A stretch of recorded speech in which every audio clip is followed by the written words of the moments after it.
भारत सरकार ने देश के करोड़ों असंगठित श्रमिकों के समग्र कल्याण के लिए पिछले साल असंगठित श्रमिकों के लिए एक राष्ट्रीय डेटाबेस तैयार किया था, जिसके लिए प्रधानमंत्री मोदी ने ई श्रम पोर्टल की शुरुआत की है। इस श्रम पोर्टल के माध्यम से श्रमिकों को उनके आधार कार्ड से जोड़ा जा रहा है। इसके अलावा सरकार देश के लोगों को ई श्रम कार्ड रजिस्ट्रेशन करवाने पर भी कई लाभ देने जा रही है। जिनके ई श्रम कार्ड बने हैं उनके खातों में सरकार सीधे पैसा भेज सकती है, जिसका आसानी से लाभ उठाया जा सकता है देश के मजदूरों द्वारा। इसीलिए अगर आपने कभी तक अपना ई श्रम कार्ड नहीं बनवाया है तो हम आपको बताएंगे कि आप अपना ई श्रम कार्ड कैसे बनवा सकते हैं। तो आप इस वीडियो को पूरा देखिएगा। दोस्तों, हम आपको बता देना चाहते हैं कि ई श्रम एक ऐसा योजना है जिसका ऑनलाइन आप घर बैठे बैठे अपने मोबाइल से कर सकते हैं और उसी समय आप उसका जो कार्ड है उसे डाउनलोड भी कर सकते हैं। सरकार द्वारा देश के असंगठित क्षेत्र के श्रमिकों के लिए समय समय पर कई योजनाएं शुरू की जाती है ताकि देश के सभी मजदूरों को मजबूत और आत्मनिर्भर बनाया जा सके। लेकिन देश में कई ऐसे कर्मचारी हैं जो इस योजना का लाभ पाने के पात्र हैं, लेकिन किसी समस्या के कारण उन्हें सरकार की महत्वपूर्ण योजनाओं का लाभ नहीं मिल पाता है। सरकार द्वारा इसी समस्या को ध्यान में रखते हुए ऐसे सभी श्रमिकों के लिए भारत सरकार द्वारा ई श्रम पोर्टल शुरू किया गया है ताकि सभी श्रमिकों का डाटा एक ही स्थान पर एकत्र किया जा सके, जिससे सभी को किसी भी योजना का लाभ आसानी से मिल सके। अब तक देश में 18 करोड़ से अधिक असंगठित श्रमिक पोर्टल के तहत अपना पंजीकरण करा चुके हैं।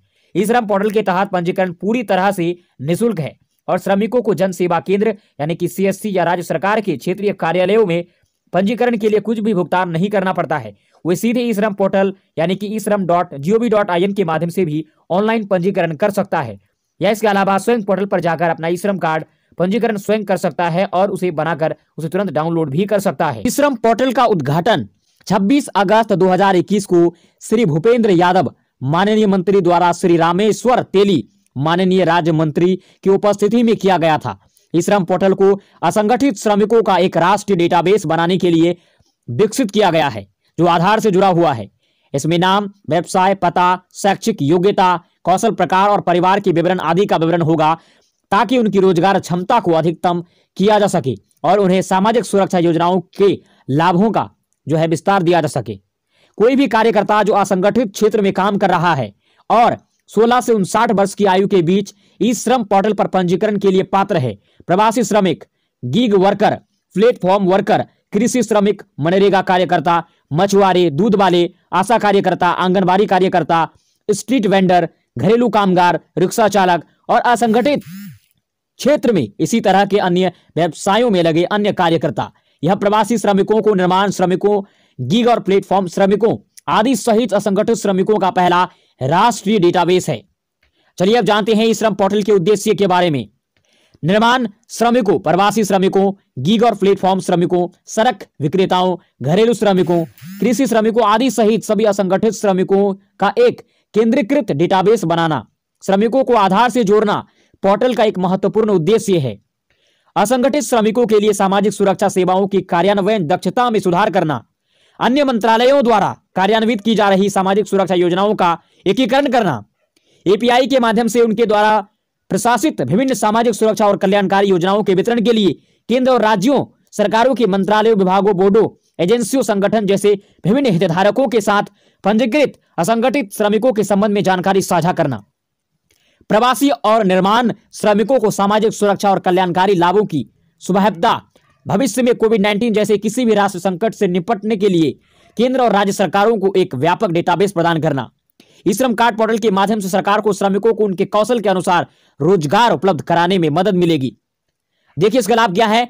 सरकार के ई श्रम पोर्टल के माध्यम से देश के लगभग 38 करोड़ असंगठित क्षेत्र के श्रमिकों का राष्ट्रीय डेटाबेस तैयार किया जाएगा।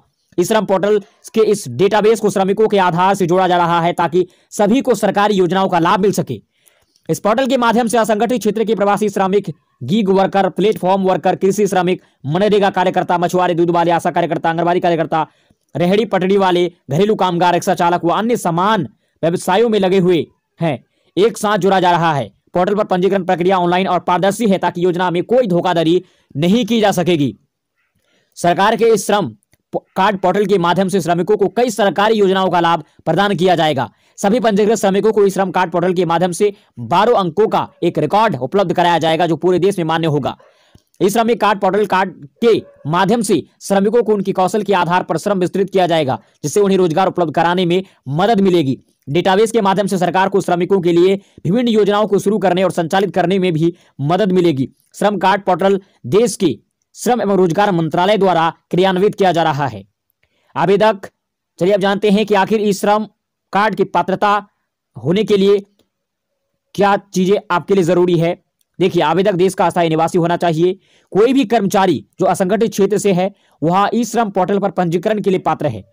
ई श्रम कार्ड पोर्टल पर पंजीकरण करने के लिए आवेदक की आयु 16 से 59 वर्ष के बीच होनी चाहिए। यह ई श्रम कार्ड देश के असंगठित क्षेत्र के सभी लोगों के लिए है। व्यक्ति आवेदन के लिए आयकर दाता नहीं होना चाहिए। आवेदकों को असंगठित क्षेत्र की सदस्यता से जुड़ा होना चाहिए। आवेदक के पास बचत बैंक खाता होना चाहिए। श्रमिक कार्ड प्राप्त करने के लिए आवेदक के पास आधार संख्या होनी चाहिए। ई श्रमिक कार्ड के लिए जब आप अप्लाई करेंगे तो उस समय आपको जो रिक्वायर्ड डॉक्यूमेंट है यानी जरूरी दस्तावेज जैसे आधार कार्ड, पहचान पत्र, बैंक पासबुक, निवास प्रमाण पत्र, आय प्रमाण पत्र, मोबाइल नंबर, आधार संख्या, आधार नंबर से जुड़ा मोबाइल नंबर, बैंक खाता संख्या, एफएससी कोड, राशन पत्रिका, आय प्रमाण पत्र,